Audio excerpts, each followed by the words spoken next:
Palang pintu yang terbuat dari bambu ini sering ditabrak oleh kendaraan atau apa yang menjadikan kendaraan tersebut ini dihajar oleh kereta dan korbannya ini menghantui keluarga Pak Kardi. Ini yang ada di mimpi istrinya Pak Kardi.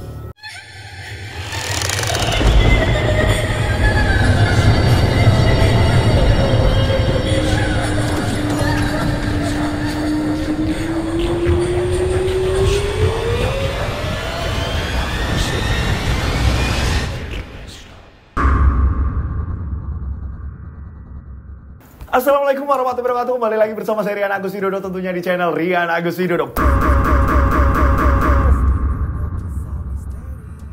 Apa kabar semuanya? Mudah-mudahan kalian dalam keadaan sehat walafiat. Itulah doa saya setiap hari. Monggo silakan absen namanya siapa, kota di mana, biar saya kenal tambah dekat dengan kalian semuanya. Kenapa? Ini ketika saya datang ke kota kalian, ini udah gak canggung lagi pas ketika ketemu. Weh mas Dodo, ini Mas Dodo bukan ya? Apa Mas Rojikin? Nah, gitu kan ya. Jadi nggak canggung lagi nih ketika ketemu gitu ya kan. Mau manggil, pernah nggak sih kita ketika ini kayak ini siapa ya? Ini siapa ya? Nah itu kan. Dengan adanya kalian absen, kita nginget-nginget nama. Saya nge-save nama kalian. Ini kita menambah hubungan kita. Ini udah nggak canggung lagi. Erat gitu. Perabsenan saya mohon kalian beres. Jangan sampai kalian nonton nggak absen. Karena dengan kalian absen, ini saya tambah semangat. Ketika saya semangat, ceritanya ini tambah wow. Ini kan yang dinantikan kalian kan? Oke, pastikan beres semuanya. Nah, di cerita kali ini kiriman dari subscriber menceritakan ada seseorang, ini orangnya ini udah sepuh ya.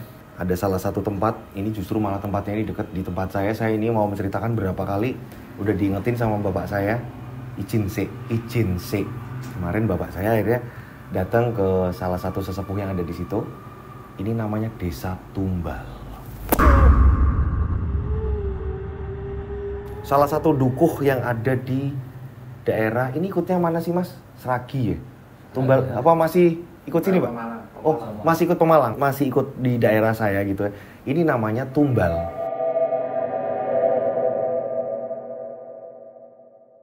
Ada salah satu sesepuh yang dipercaya untuk menjaga satu tempat yang dimana ini dipercaya warga ini keramat. Tempat tersebut ini sering memakan korban.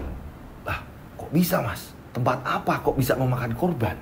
Warga sekitar mengatakan jika tempat tersebut ini kayak penentu kehidupan. Lah, kok penentu kehidupan di mana? Jadi hidup matinya daerah tersebut ini ditentukan oleh pusaran itu. Pusaran itu yang berada di desa tersebut. Hidup matinya gimana ke depan daerah-daerah yang ada di dekat-dekat itu, ini adanya di pusaran itu, yaitu di Desa Tumbal. Ini warga benar-benar percaya sekali dengan adanya tempat keramat tersebut. Bahkan, tak hanya itu, para warga ini rela, mereka ini membuat sesajen segala macam, ini ditaruh di situ, ini hanya untuk sebuah penghormatan agar daerahnya aman. Hingga pada suatu ketika, seseorang tersebut yang dipercaya untuk menjaga tempat itu gitu kan ya, tempat yang dimana dipercaya sangat mengerikan gitu. Berjalannya waktu ini ia mengalami sakit. Dia tidak mau mengatakan kepada halayak kalau dia ini sakit. Karena apa? Ketika beliau sakit, ini warga sekitar ini bakalan udah panik. Wah, ini kalau bapak ini sakit, ini bisa jadi nanti di tempat kita, ya kan? Nah, ini nggak mau. Pada akhirnya tanpa sepengetahuan warga, bapak tersebut yang dipercaya warga untuk menjaga tempat keramat itu, ini memasrahkan kepada seseorang yang ia percaya. Pada saat bapak itu memberikan amanah tersebut kepada orang lain, ini berharapnya kan baik-baik saja, ya kan? Ini tanpa sepengetahuan warga juga. Apa yang akan terjadi jika sebuah kepercayaan yang sudah diberikan oleh warga, ini dilimpahkan kepada orang lain? Akankah tempat itu akan selamat atau malah menjadi sebuah malapetaka yang menghancurkan daerah tersebut? Tumbal tempat tersebut.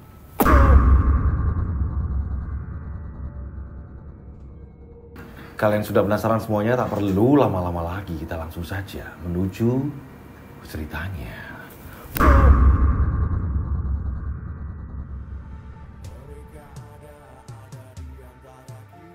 Subscribe channel Rian Agus Widodo, kisah misteri.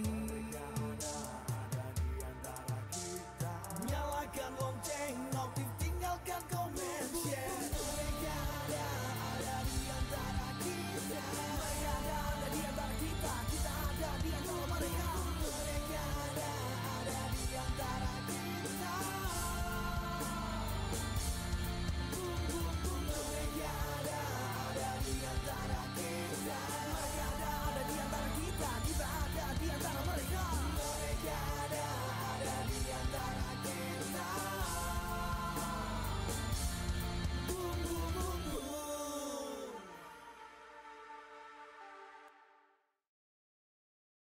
Seperti biasa, ini kan ada beberapa yang disamarkan. Kali ini, tempatnya ini tidak disamarkan karena kita ini sudah ngobrol sama sesepuh yang ada di situ. Ini, nama tempatnya ini tidak disamarkan. Akan tetapi, semua tokoh yang ada di sini semua disamarkan. Karena dari keluarga-keluarga yang bersangkutan di cerita ini mengatakan, Mas kalau bisa disamarin aja Mas. Gitu. Jadi kita sesuai nih, sesuai kiriman demi keamanan gitu kan ya.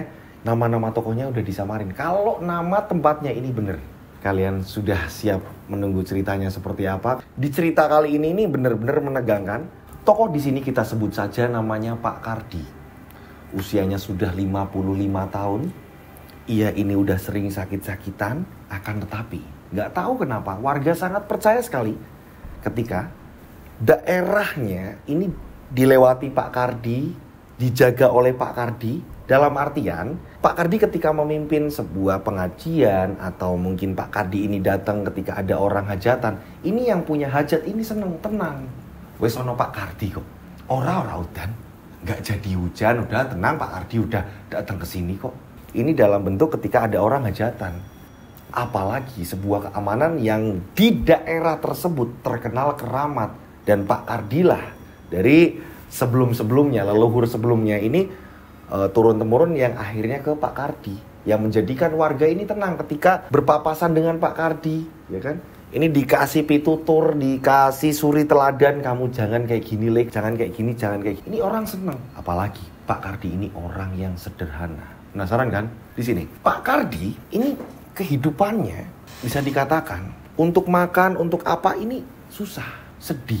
Hidup yang sangat sedih di sebuah rumah gubuk di mana istrinya selalu mengandalkan dari usahanya Pak Kardi. Istrinya sendiri ini kan dia ini hanya bikin gorengan, jajan cemilan-cemilan. Ini yang disajikan ke sekolah-sekolah dasar. Di mana sekolah dasar ini kan banyak ibu-ibu yang antar anak-anak sekolah. Ketika tidak punya uang atau apa, anaknya pengen jajan. Mbak, talangi sih ya apa-apa ya Mbak, nanti bayarin belakangan nggak apa-apa toh Mbak. Istrinya Pak Kardi mengiyakan, walaupun ini hasilnya sedikit. Karena apa? Pak Kardi ini ngasih tahu, nek ono sing butuh jajan, pingin maem atau apa, jangan pelit. Ojo pelit, ojo medit. Ya tapi Pak, kalau aku kayak ngasih yang ini, meri ku wajar. Sing penting kamu ikhlas. Ngerti? Pesannya Bapak itu, Bu. Mergo apa? Sebentar lagi Bapak ini pensiun. Bapak nggak ngerti ke depan bagaimana nasib kita, anak-anak kita. Makanya jangan pernah ibu ini pelit. Iya Pak, tapi nanti buat uang putra nih, Tuhan sudah ngatur. Ibu tenang, doain Bapak biar lancar. Iya Pak, tapi setiap malam ibu ini takut Pak, karena di tempat Bapak kerja ini sering sekali Pak ada orang. Nggak usah disebut, tapi didoain. Sing wis ora ono, ini butuh didoakan. Walaupun kita ini nggak kenal, Bu. Lah, kok tiba-tiba Pak Kardi mengatakan seperti itu? Ini sebenarnya Pak Kardi ini menjaga apa? Kok tiba-tiba istrinya mengatakan seperti itu? Ternyata profesi Pak Kardi ini, ia menjaga sebuah palang pintu rel kereta api. Di mana sampai sekarang ini di daerah saya ini mengiyakan kalau tempat tersebut ini pembuangan tumbal.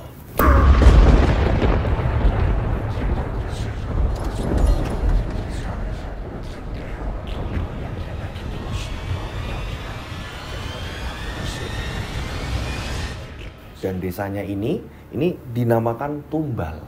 Pak Kardi pada saat itu ini memang dipercaya sama warga, dipercaya dari petugas kereta api. Ini Pak Kardi ini dipercaya untuk menjaga palang pintu tersebut. Karena apa? Sudah 7 kali ganti penjaga, semuanya meninggal.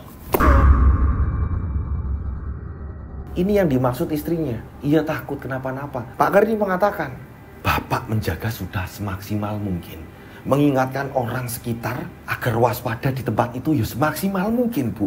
Nggak ada yang Bapak ini pilah-pilih. Ora ono. Dongake Bapak. Doain Bapak agar Bapak ini jaga tempat tersebut ini tetap sehat. Karena kan kalau jaga ini tiap malam. Dan jangan sampai ibu ini lalai sholat, berdoa.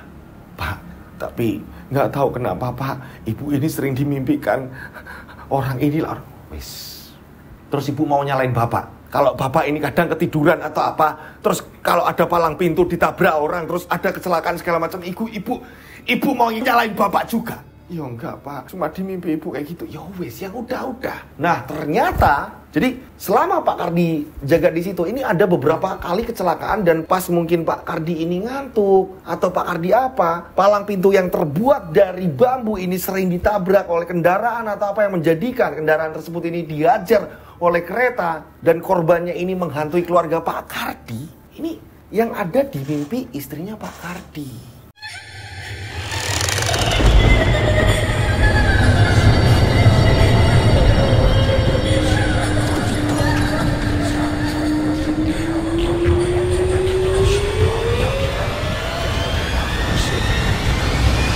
Seringnya istrinya Pak Kardi ketika ia tidur dimimpikan kejadian-kejadian yang terjadi di palang pintu itu, ini yang menjadikan Pak Kardi mengatakan kepada istrinya, Bu, bapak tak nabung, nanti diadakan pengajian.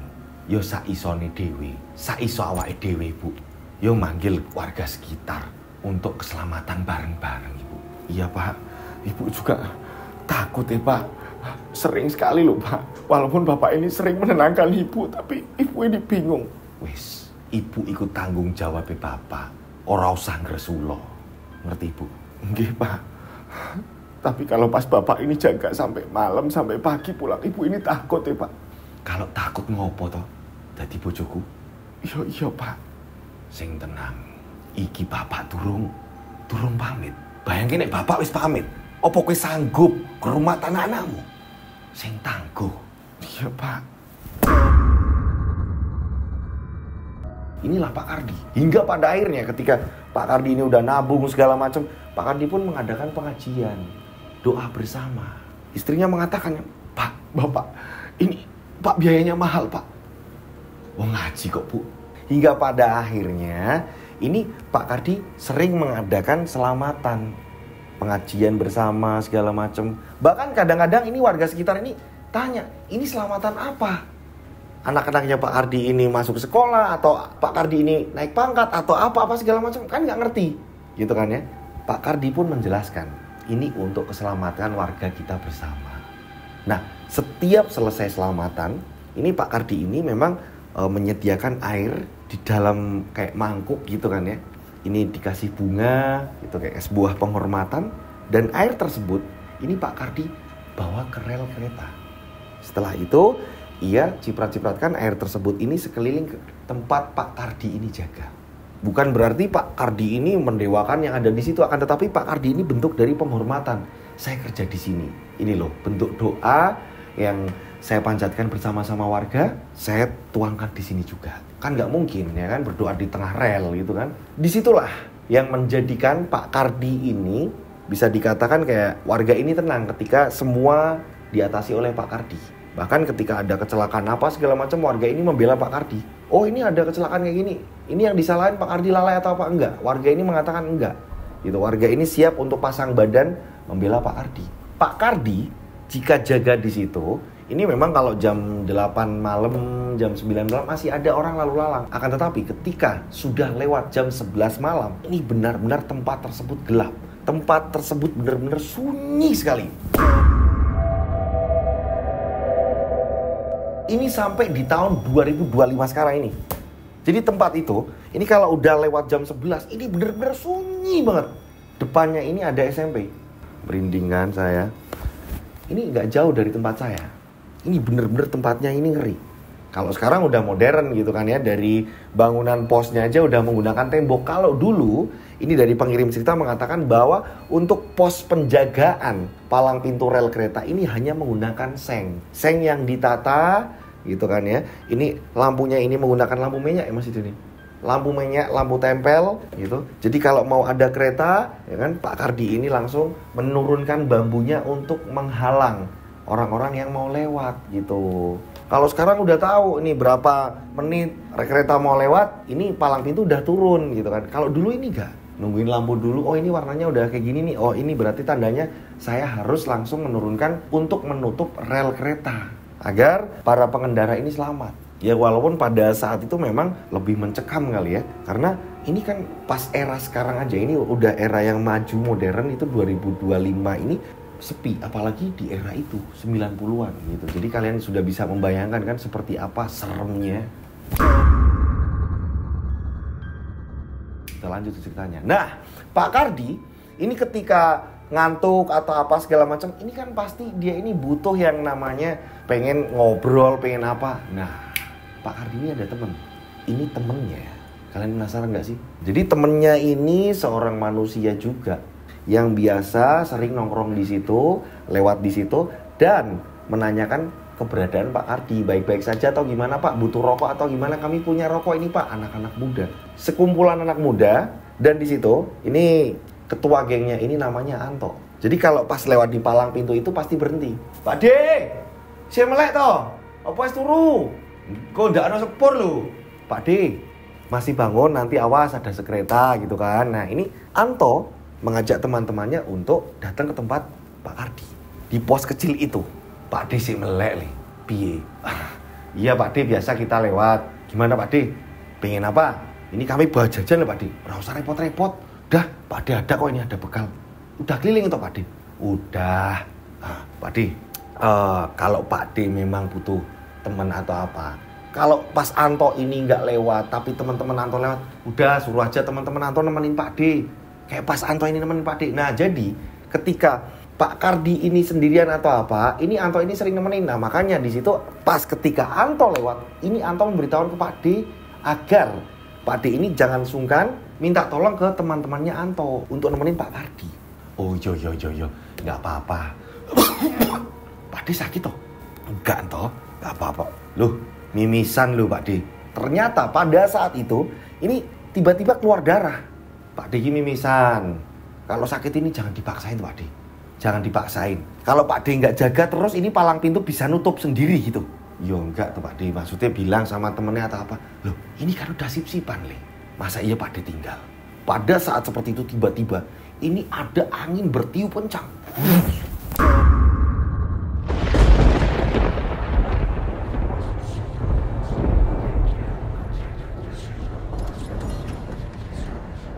Ya kali, nggak usah bahas masalah jaga. Iya Pak D, kok ada angin nih Pak D? Tiba-tiba ini angin bertiup kencang. Pak D ini nggak boleh ninggalin tempat ini Le. Ya maksud saya ini gini loh Pak D, jaga kesehatan juga Le. Warga sekitar sudah mempercayakan Pak D agar Pak D ini ngambil shift malam. Pak D ya pingin kehidupannya kayak kalian, siang ketemu keluarga, malam istirahat, pingin. Tapi warga ini kan nggak mau Le. Iya sih Pak D. Ya wes gini aja Pak D, nanti kapan-kapan kalau memang Pak D ini butuh Anto jaga atau apa, Pak D pengen istirahat, tinggal ngomong aja Pak D. Inilah Anto mengatakan seperti itu karena nggak tega melihat Pak D Kardi ini jaga ini nggak kenal ruang dan waktu, mau ini malam kek, mau dini hari kek, segala macam. Anto pun ngomong sama teman-temannya, kalian yo inget ini ya, kampung kita ini selamat berkat Pak D.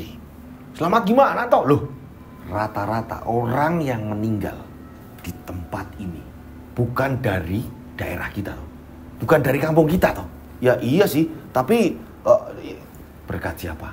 Berkat Pak D Kardi. Jadi gini, aku minta yo, kalau pas aku apa gimana terus ada acara apa segala macam, kalian tolong hatimu diketuk. Sudilah kiranya untuk nemenin Pak D Kardi. Ngerti kalian? Yo, Pak D, tapi ada kopinya gitu nggak sih Pak D? Wes ora usah, kalian nggak usah kayak gitu-gitu. Nah, disinilah, ya kan Anto mengatakan bahwa dah masalah kopi apa segala macam kita patungan, justru kita ini membantu Pak D jaga. Akhirnya sahabat-sahabat Anto pun mengiyakan gitu. Ternyata pada saat Pak Kardi ini mimisan, ini kondisinya Pak Kardi ini memang benar-benar sakitnya ini bisa dikatakan sudah kronis. Istrinya juga sudah mengatakan kepada Pak Kardi, Pak, Ibu nggak tega. Kalau Bapak terus-terusan ini jaga tiap malam seperti itu, Ibu nggak tega Pak. Wes stop Bu. Lagian Bapak ini nggak sendiri. Nggak sendiri gimana tuh Pak? Bu, anak-anak muda yang biasa lewat di depan tempat bapak jaga. Mereka ini rela loh Bu, nemenin bapak sampai subuh, ngobrol, apa segala macem. Kadang bapak ini ketiduran, mereka ikut jaga. Udah, ibu gak usah kepikiran. Pak, siapa? Udah, lah wong anak-anak dalan ibu, anak-anak dalanan. Ngosok yo bapak ini mau kenalin satu-satu ke ibu. Yang jelas ibu gak usah kepikiran. Mereka itu sayang sama bapak. Iya Pak, tapi sakit bapak ini, udah, resikonya wong lanang ibu. Gimana nggak sakit? Pada saat itu, ya, ini palang pintu kereta ini yang saya cerita tadi, yang saya bilang tadi, ini menggunakan seng. Alasnya ini nggak terus dikasih kasur atau apa, tempat tidur atau enggak ada. Yang ada udah hanya tanah. Di situ hanya tempat duduk biasa yang terbuat dari susunan bambu, anyaman bambu, udah seperti itu aja. Mau hujan, mau apa, mau panas, mau apa, ya udah seperti itu aja. Ini yang menjadikan pengaruh ke kesehatannya Pak Kardi. Pada suatu ketika, Pak Kardi ini jaga juga sudah menggunakan jaket. Ya, saat jaket ini dipakai, ini istrinya mengatakan, Pak, masih dingin toh? Enggak, ini udah cukup kok. Nek arep didobel tak pendet ki meneh, Pak.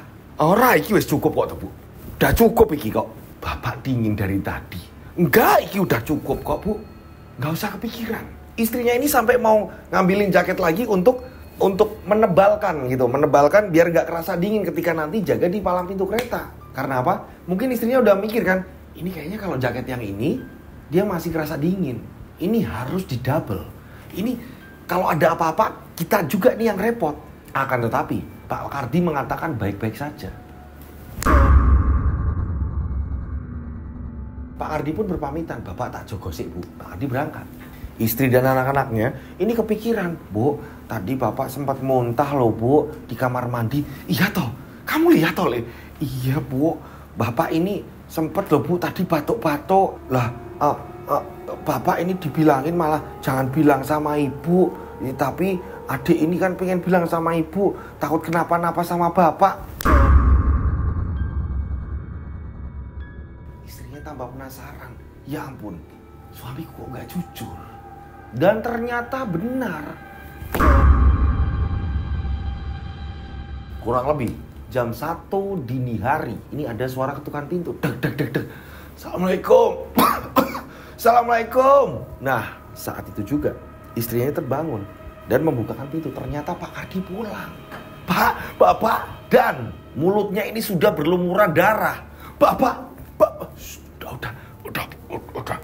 Ambilin Bapak lap. Belum ada yang namanya tisu yang di daerah gitu, nggak ada. Dibasuhlah menggunakan lap. Bapak kenapa? Nggak tahu. Nggak apa-apa, Bu. Bapak nggak apa-apa, Bu. Pak, terus yang jaga siapa? Ada warga sekitar. Pak, udah sih Pak.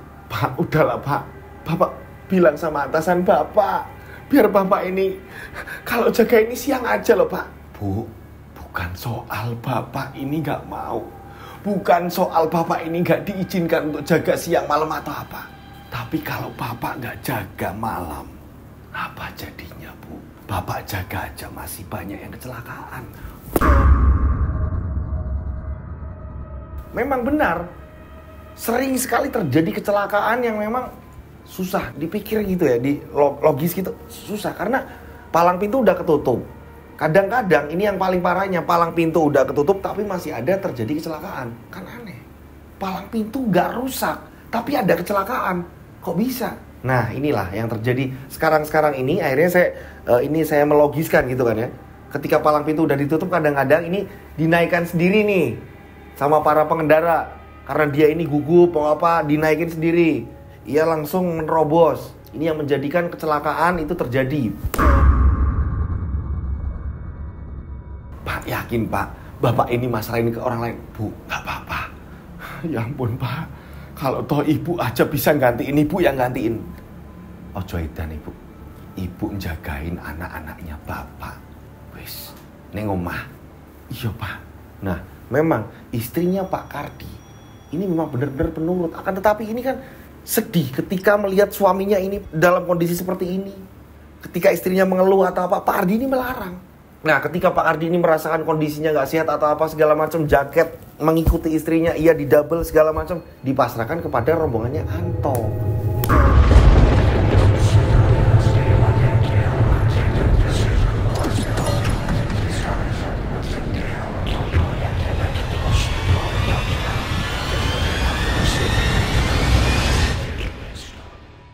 Jalan terus, nggak ada masalah segala macam. Akan tetapi,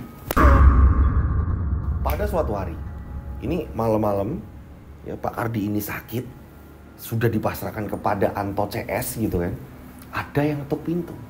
Dak dak dak dak dak dak. Assalamualaikum, assalamualaikum. Pak Ardi, Pak Ardi. Dak dak dak dak dak dak. Sopo toh Pak?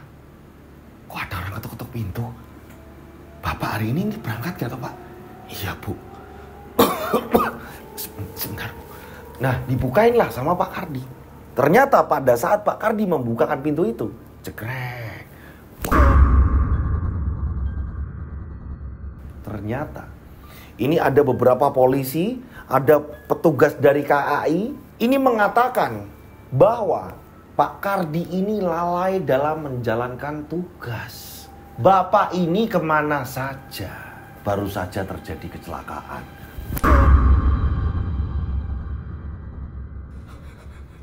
Pak, maafkan saya Pak. Maafkan saya Pak. Pada saat mengatakan maafkan saya, ini Pak Kardi sampai dia ini batuk mengeluarkan darah. Barulah istrinya ini membela Pak Kardi kan, mengatakan bahwa ini suami saya ini seperti ini Pak, tadi seperti ini, membela gitu kan ya. Akan tetapi ternyata dengan adanya Pak Kardi memasrahkan kepada Anto CS, yang memang itu kan bukan tugasnya gitu kan ya, bukan tugasnya Anto CS, terjadi sebuah kecelakaan. Kaget. Ada kecelakaan Pak? Iya, ada kecelakaan. Akhirnya Pak Kardi berurusan dengan hukum.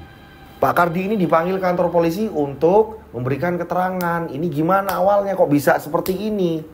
Kok bisa-bisanya ya, ini sampai pos itu nggak ada yang jaga. Pak Kardi ini mau mengatakan, nah saya udah pasrahin gitu kan, sama saja menggali kuburan sendiri kan. Ini kayak, loh kamu yang jaga kenapa dipasrahkan ke orang lain gitu kan. Ini Pak Kardi udah menjelaskan bahwa iya Pak maaf saya ini sempat ke rumah dulu ngambil minum. Pak Kardi ini sudah beralasan, akan tetapi ini bagi polisi ini nggak masuk akal. Kamu ini udah tugas, kenapa ini ditinggalkan? Dan sampai ada orang kecelakaan. Pak Kardi ini sempat bingung juga, ini Anto CS ini kemana? Menawarkan sendiri ketika saya ini ada apa-apa, kenapa mereka ini nggak ada di pos itu? Sedangkan sekarang saya ini yang dipanggil. Kalau toh saya ini menceritakan apa adanya, yang ada saya juga kena-kena juga.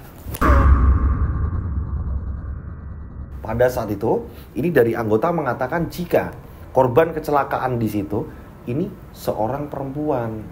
Justru malah perempuan tersebut ini menggunakan sepeda biasa. Tapi kok bisa kecelakaan?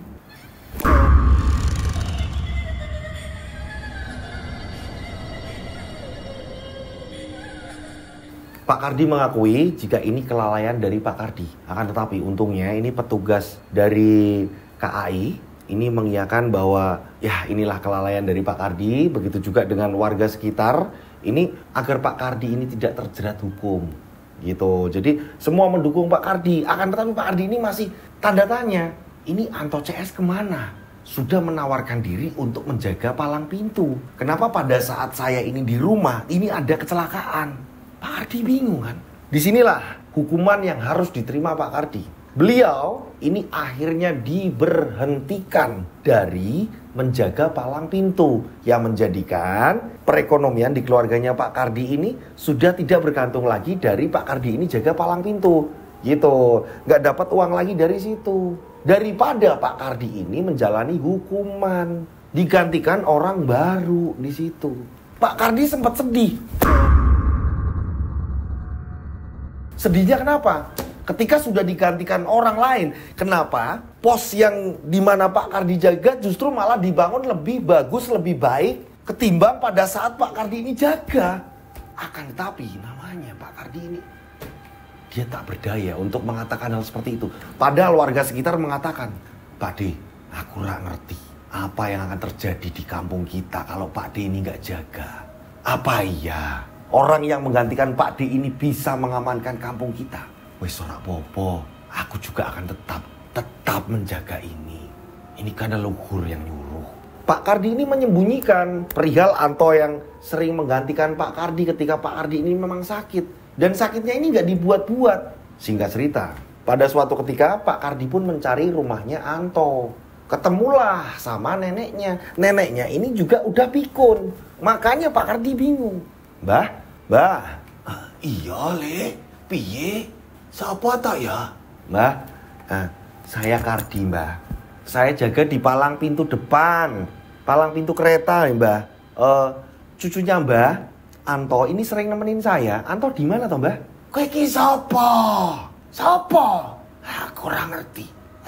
Mbah, Anto ono, Mbah? Anto ada enggak, Mbah? Anto. Ora ngerti. Aku enggak ngerti. Ikut ibunya atau ikut bapaknya, aku ngerti. Nah, inilah yang menjadikan Pak Kardi jadi tahu, wah, ini keluarga berantakan. Berantakan ini keluarga sampai Pak Kardi tahu alamat rumahnya Anto, ternyata di situ hanya cuma neneknya gitu. Wah, ini keluarga berantakan. Anto di sini enggak ada.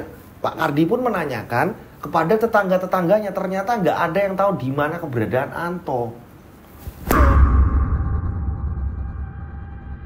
Singkat cerita, 3 tahun kemudian, ini ketika Pak Kardi ini sudah tidak lagi jaga di palang pintu tersebut, terpaksa Pak Kardi untuk mencukupi kebutuhan keluarganya, Pak Kardi ini rela menjadi tukang urut, tukang pijat keliling. Karena nggak ada yang bisa dilakukan lagi. Aku harus bagaimana? Aku harus gimana? Sedangkan keluargaku ini butuh ini.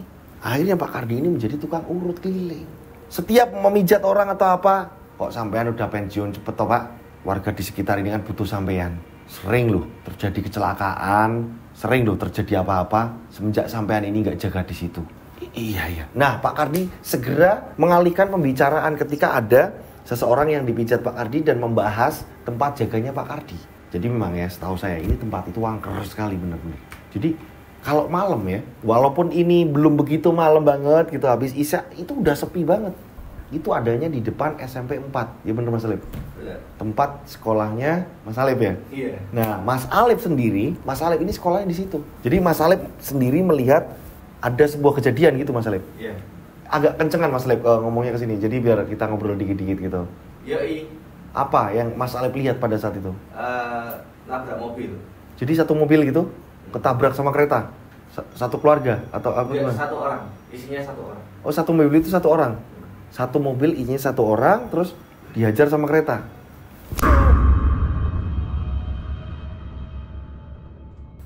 Nah, ini arah dari Pemalang. Ya, dari barat ini ada PLN.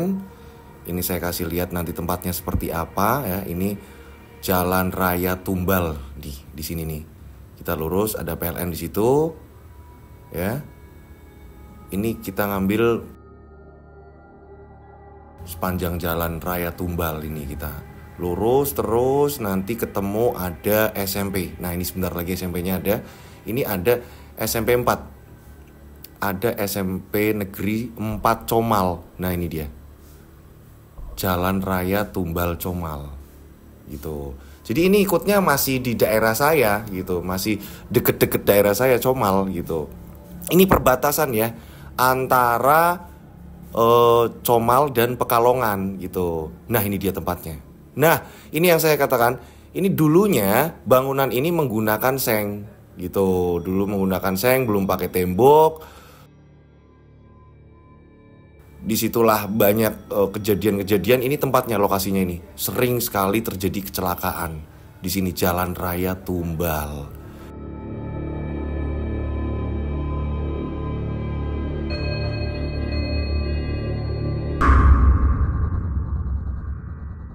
Mas Ali pada saat itu pulang sekolah atau memang masih ada jam? Istirahat. Jam istirahat terus jajan di depan SMP. Tapi kedengeran gitu. Dar. Kedengeran. Mobil terbang. Gila, mobilnya sampai terbang. Nah, itu. Mas Alip ini sampai melihat kejadian seperti itu. Jadi tempat itu ini mungkin dulu-dulunya ya. Ini kenapa dinamakan seperti itu? Namanya ini juga unik ya Mas. Namanya ini Tumbal, Desa Tumbal gitu loh. Itu ikutnya apa sih Mas Leb? Desa ya apa dukuh sih? Desa. Desa ya Pak? Desa Tumbal gitu. Nanti saya ngasih tahu petanya juga di mana titiknya. Jadi biar sahabat-sahabat semuanya ya, ini subscriber saya Rian Agus Widodo ini kalau pas melintas di situ agar berhati-hati dulu. Nah, ini kalau dari arah Sragi, ini pabrik gula Sragi. Ini kita ke barat, ini pabrik peninggalan Belanda. Ya, ini dari arah Pekalongan ini kita. Dari arah Pekalongan, Sragi. Nah, ini pabrik peninggalan Belanda. Nah, di pabrik gula ini juga terkenal sangat angker sekali. Nanti kita kupas di lain episode ya. Nah, kita ini menuju ke arah sana. Ini banyak masih di sini bangunan-bangunan Belanda ya. Jadi perumahan-perumahan di sekitaran pabrik ini masih peninggalan Belanda banyak. Nah, ini masuk Jalan Raya Tumbal. Ya, ini Jalan Raya Tumbal terus. Oke.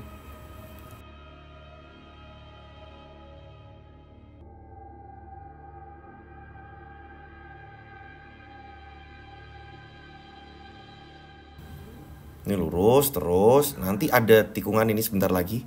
Nah, di sini ini angker juga nih, karena apa? Di sini nggak ada palang pintu kereta sampai sekarang.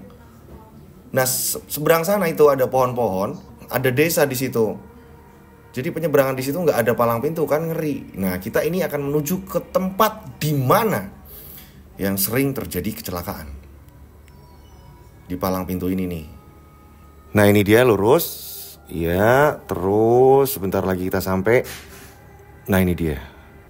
Nah, ini tepat. Di perlintasan inilah sering terjadi kecelakaan. Ini kalau dari arah Sukorejo ya, dari Sukorejo ini lewatnya sini Jalan Raya Sukorejo Tumbal ini dari arah Pantura ini ya sebelah sana itu jalan situ. Nah, ini dulunya kiri kanan ini pohon tebu.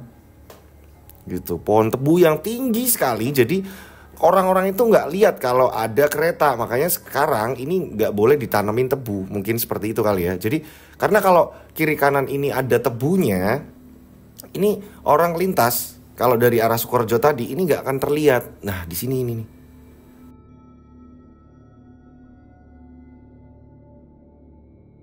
Dimana sering sekali mobil ini kalau udah di perlintasan itu entah kenapa kalau pas sepi di jam-jam tertentu.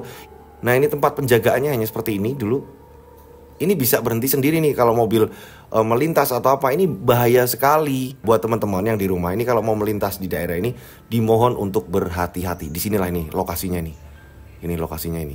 Jadi ini penggabungan GPS dari tahun ke tahun ya. Makanya ini gambarnya ini berubah-berubah. Gitu. Nah disinilah ini lokasinya. Ini saya kasih tahu di sini lokasinya bener-bener menurut penuturan warga. Ini kalau orang udah di sini. Ini yang sering terjadi, dia ini kayak melihat kayak ada acara dangdutan, ada acara wayang gitu, seolah-olah seperti itu. Dan dia ini bawaannya ini pengen berhenti untuk menyaksikan acara tersebut. Tapi yang ada justru malah naas.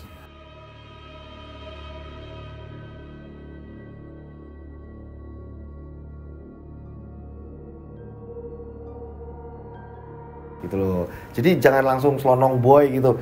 Lebih baik ini berhenti dahulu ya. Ini berhati-hati, lihat kiri kanan segala macam. Nah buat teman-teman di rumah juga gitu. Kalau di tempat kalian ini punya sejarah kelam atau apa, urban legend atau apa, monggo silakan ditulis di kolom komentar. Ini tempat saya ada kayak gini, jadi nanti kalau melintas ini hati-hati ya. Ini penting banget, ini penting banget. Ini bentuk dari kita tidak menyepelekan mereka yang ada di antara kita. Gitu. Jadi ngasih tahu di kolom komentar. Biar satu sama lain ini tahu, oh iya kalau pas saya melintas ke sini berarti saya harus hati-hati. Termasuk saya, siapa tahu saya bisa datang ke kota kalian gitu kan ya. Jadi ini harap berhati-hati, Mas Dodo kalau lewat sini jangan lewat sini, enggak apa-apa segala macam gitu.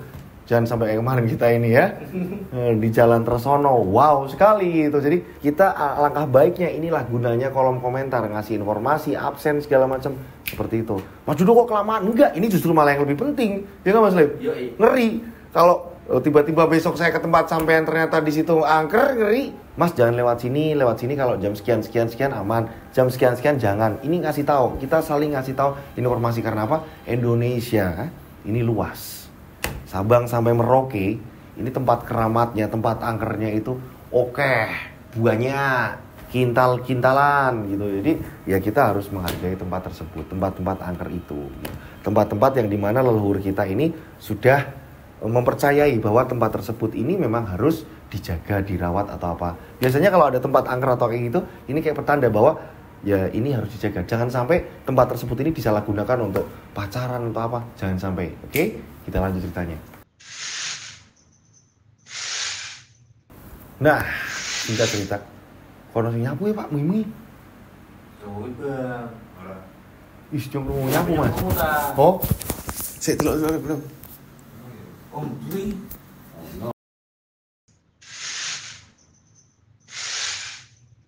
Nah, singkat cerita, kono sing nyapu ya Pak Mimi. Jauh bang. Ih, jong nyapu Mas. Nyapu ta. Oh, sik delok belum. Om beli. Maaf untuk tayangan kali ini, kami dan tim terpaksa memberhentikan syuting. Dikarenakan ada gangguan magic yang memang bertepatan dengan malam Jumat Kliwon, dan di mana lokasi kejadian tidak jauh dari studio kami. Mohon doanya agar semua baik-baik saja. Nantikan part berikutnya.